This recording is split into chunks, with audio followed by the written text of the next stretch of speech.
Oh baby. Baba. If Doom weirdly had a child with Serious Sam, Shadow Warrior 3 would probably be it. You get lots of strong language, a bunch of one-liners, crazy looking weapons, a bit cartoonish, gory finishing moves, definitely not for those faint of heart. Somewhat same level of gore and bloodshed, I guess, as the AAA titles mentioned above, plus with way more freedom to perform crazy combos, swinging your grappling hook and just doing massive double jumps. Instead, the gates to the Shadow Realm open and, wait for it, a 10,000-year-old dragon comes fucking flying out!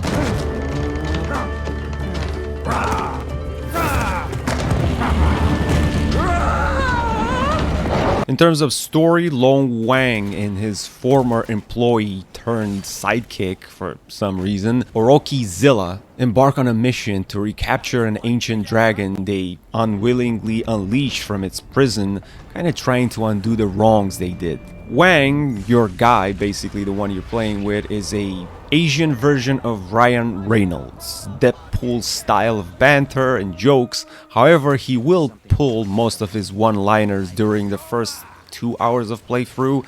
After that, stuff gets a bit repetitive. And it feels like Lo Wang, the stand-up comedy guy, keeps repeating the same jokes over and over. The game is kind of short relatively, so it's not that bad. Roughly around 5-7 hours. Clearly Shadow Warrior 3 doesn't waste your time. I loved Shadow Warrior 2. Unlike a lot of people that thought it was kind of like boring, it wasn't for me. For me, it was about the co-op. Me and my friend played it a couple of times. I kind of almost finished it in single player, and I can't really blame the devs this time for not introducing multiplayer to this title. Considering how short it is, still for the relatively affordable price tag, you do get a solid action-packed experience here. Its predecessor, Shadow Warrior 2, sure had so much content, so much, and the co-op was inviting you to just tear through hordes of demons with your friend. You had so many side missions where you just had to capture a point or whatever, fetch an item.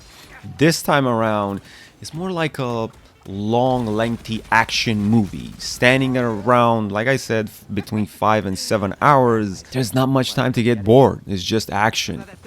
Before you know it, it's gonna be over with a kick, pun intended, and no spoilers. And for such a solid shooter, I don't really know why the scores are so kinda low.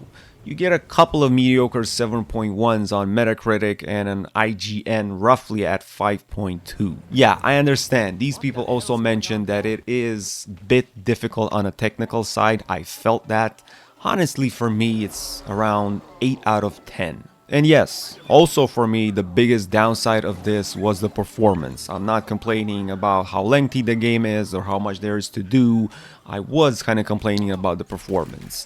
Maybe just me, but I see other people and other reviewers have said the same thing, so don't judge it too harshly. If you have a computer which is gaming like, you probably can hold 75 frames, roughly around 100 at 2K resolution with everything set to high. A lot of you guys are playing in 1080p still, so you shouldn't worry about the performance too much. Fortunately, as you can see, things on the screen are moving at a very fast pace and a blink of an eye. I feel like for such fast-paced shooters, you should be able to play stuff like this at very high frames, just to make the experience a bit more enjoyable. While the cartoonish graphics don't really blow me away, I can't really say that this is a good-looking video game. It feels a bit outdated. And since the performance doesn't really hold, at least for me, don't let that stop you from really giving this a spin. And again, at 1080p resolution, you should be fine.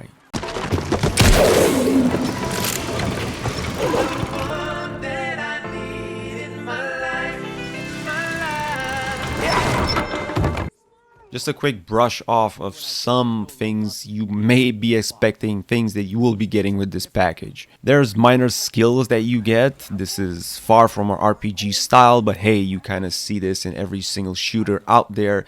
They're all implementing it with the past couple of years. Feudal Japan map style. I don't think it's how it's meant to look in the real world. There's a lot of demonic yokai inspired by the Japanese folklore for sure. And last but not least, dynamic combat arenas. The entire game basically revolves of you swinging from one arena to another. You know the drill. If there are spikes on the wall, use them. Kick your opponents, swing at them.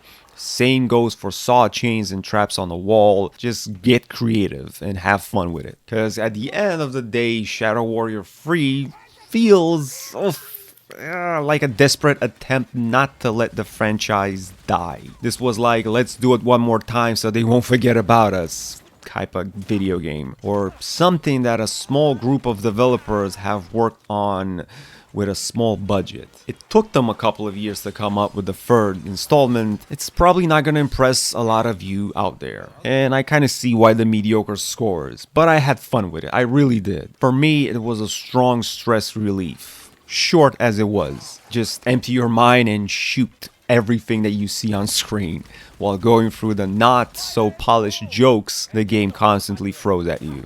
My name is Rocashu, and Shadow Warrior 3 is fun. What more can I say? And at times, this is exactly what you need from a video game.